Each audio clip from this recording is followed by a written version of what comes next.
Okay बेटे, आपको next show करना है आर्टिकल नंबर 5 में कि लिमिट ऑफ कन्वर्जेंट सीक्वेंस जो होती है वो यूनिक होती है। मतलब अगर कन्वर्जेंट सीक्वेंस है तो वो सिर्फ यूनिक लिमिट को कन्वर्ज करेगा, दो डिफरेंट नंबर्स को कन्वर्ज नहीं करेगा। तो हम उल्टा एज्यूम कर लेंगे। तो जब भी हमें थ्योरम्स का प्रूव करना होता है तो हम कॉन्ट्राडिक्टरी मेथड से भी थ्योरम्स का प्रूव कर सकते हैं। मतलब कि आपको जो भी रिजल्ट शो करना है आप उसका उल्टा एज्यूम करो और एंड में कॉन्ट्राडिक्शन ला दो, जिससे शो हो जाएगा कि आपने जो एज्यूम करा था वो गलत है, हेंस आपकी एजम्पशन गलत है, तो आपका रिज़ल्ट प्रूव हो जाएगा। ठीक है, तो यहाँ पर आपको शो करना है कि आपका जो सीक्वेंस है वो दो जो है वो एक लिमिट को ही कन्वर्ज कर रहा है, यूनिक लिमिट को कन्वर्ज कर रहा है। तो मैं मानूंगी इफ़ पॉसिबल आपका जो सीक्वेंस है वो कन्वर्ज कर रहा है टू डिफरेंट लिमिट्स को, एल एंड एल डैश को। तो डेफिनेशन लगा दो। अब आप मान रहे हो कि ए एन जो है वो एल को भी कन्वर्ट कर रहा है and A N L dash को भी कन्वर्ट कर रहा है।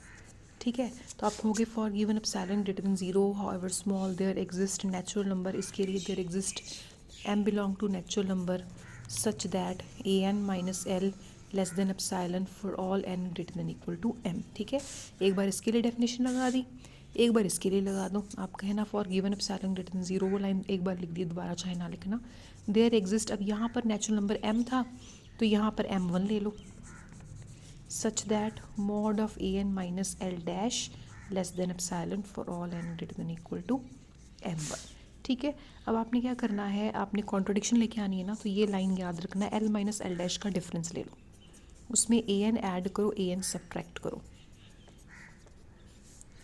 अलग अलग कर दो। ठीक है, आपको ये रिजल्ट पता होना चाहिए, mod of A plus B less than equals to mod A plus mod B. तो ये आपका ए है मान लो, ये आपका बी है, that is less than equals to mod of this plus this. अब यहाँ से माइनस कॉमन निकाल के मॉड के बाहर निकालोगे तो वो आपके पास प्लस बन जाएगा। तो ये आ गया पीछे आ गया, इतना आ गया। ठीक है, अब ये चीज़ भी एप्सिलॉन से लेस है और ये भी एप्सिलॉन से लेस है। ठीक है, फॉर ऑल। अच्छा, ये चीज़ एक चीज़ मैं आपको यहाँ स्टेप करवाना भूल गई। यहाँ पर m और m1 डिफरेंट है ना, ये रिजल्ट होल्ड कर रहा है m के लिए, ये होल्ड कर रहा है m1 के लिए।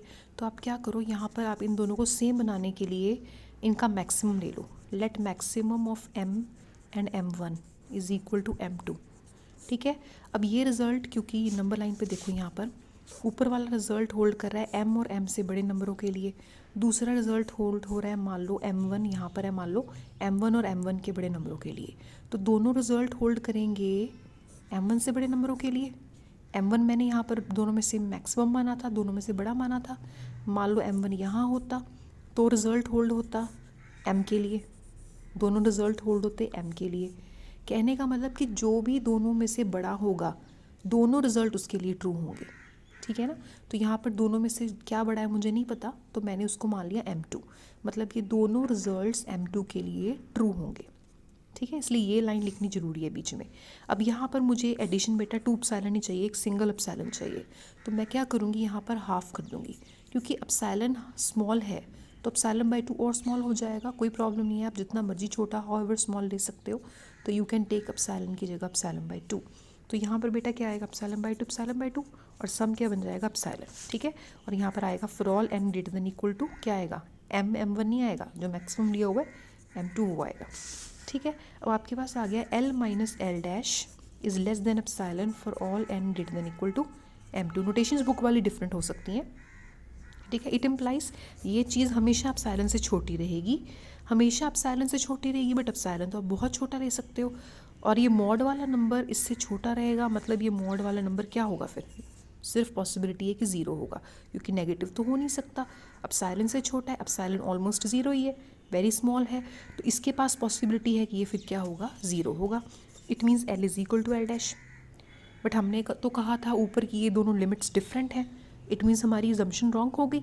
इट मीन्स एजम्पशन रॉन्ग होगी तो मतलब हमने जो एज्यूम करा था वो गलत था।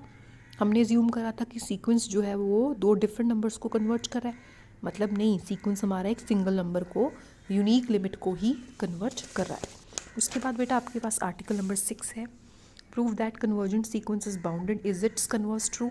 क्या कन्वर्जेंट सीक्वेंस जो है प्रूव करना है पहले कि वो बाउंडेड होता है, फिर आपने बताना है कि क्या उसका कन्वर्स ट्रू है, क्या हर एक बाउंडेड सीक्वेंस कन्वर्जेंट होता है। ठीक है, सबसे पहले हम पहला पार्ट करते हैं कि convergent sequence is bounded. Let the sequence A N converges to L. Definition लगा दो, इसको खोल दो ब्रैकेट को, इस मॉड को। ठीक है, अब आपने क्या करना है, आपको दिया हुआ है जो ए एन है वो L minus epsilon to L plus epsilon के बीच में है। ये सारे ए एन इधर आ रहे हैं।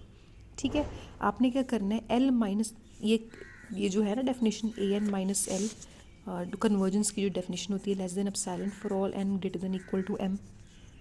ठीक है, इसको खोल दिया आपने, ये बन गया a n belongs to l minus epsilon l plus epsilon for all N greater than equal to m. इसका मतलब है यहाँ पर कौन सी टर्म्स लेनी है आपने, M term, M plus one term, M से बड़ी वाली टर्म्स, क्योंकि एन की वैल्यू क्या ले सकते हो, इधर इक्वल टू एम और greater than M. Equal to M मतलब ए एम, बड़ी मतलब A M plus one, A M plus two, A M plus three, ऐसे सोन। ठीक है, ये सारी टर्म्स आ रही हैं L minus epsilon to L plus epsilon के बीच। ठीक है, तो अब आप क्या करो बेटे, आपने क्या करना है, अब पहली टर्म्स की बात करनी है, जो इससे पहली वाली टर्म्स है। इससे पहली वाली टर्म्स क्या है, ए वन ए टू से लेके ए एम माइनस वन। अब वो टर्म्स कहाँ पर है, बाकी टर्म्स तो इनके बीच में है, वो टर्म्स कहाँ पर है, हो सकता है वो सारी की सारी इधर हो सकता है वो सारी की सारी इधर हो सकता है कि वो सारी की सारी अंदर ही हो, या ऐसे भी हो सकता है कुछ इधर है कुछ इधर है कुछ इधर है। जो भी पॉसिबिलिटी है, आप क्या करो, आप एच ले लो, बुक में लिखा हुआ लेट एच ले लो, minimum of L minus epsilon और बची हुई टर्म्स का। ठीक है, तो मैं आपको एक केस लेके समझाती हूँ, बाकी केस पे भी सेम ऐसे ही समझ लेना। मान लो सारी की सारी टर्म्स इधर पड़ी हैं। ठीक है, आपने मिनिमम लेना है ना, आपने मिनिमम लेना है ए वन से लेके ए एम माइनस वन और एल माइनस एप्सिलॉन का। इनमें से आप क्लियरली देख रहे हो मिनिमम जो है वो ए वन है। ठीक है, उसको नाम दे देना है H. So let H is equal to minimum of L minus epsilon A one A two से लेके ए एम माइनस वन। ठीक है, ऐसी के आप ले लो मैक्सिमम, के आप मैक्सिमम ले लो, इनमें से a one A two A m minus one l plus epsilon में से जो भी सबसे बड़ा है। यहाँ पर इस केस के अकॉर्डिंगली एल प्लस एप्सिलॉन बड़ा है। So K is equal to maximum of L plus epsilon A one A two से लेके ए एम माइनस वन। ठीक है, एच और के चूज़ कर लिए मैंने। अब आपका इन्होंने कहा है कि ए एन जो है एच और के बीच में ही आएगा। ठीक है, for all N belong to natural number. कैसे आएगा, देखो पहली की टर्म्स जो थी, जो बीच में एम से लेके बाद वाली टर्म्स थी, वो तो इन दोनों के बीच में ही रह रही थी। ठीक है, अब आपकी बाकी जो टर्म्स हैं, एच उन सब का मिनिमम है, सबसे छोटा है, मतलब सारी टर्म्स जो हैं सबसे छोटा ही एच है। और जो के आपने चूज़ की है, सारी टर्म्स इधर आ रही हैं, के सबसे बड़ा है। इट मीन्स सारी टर्म्स से ए एन बड़ा है और ए एन के से छोटा है for all N belong to natural number. दो नंबर्स के बीच में आ गई सारी टर्म्स, मतलब सीक्वेंस हो गया bounded. Hence convergent sequence is bounded.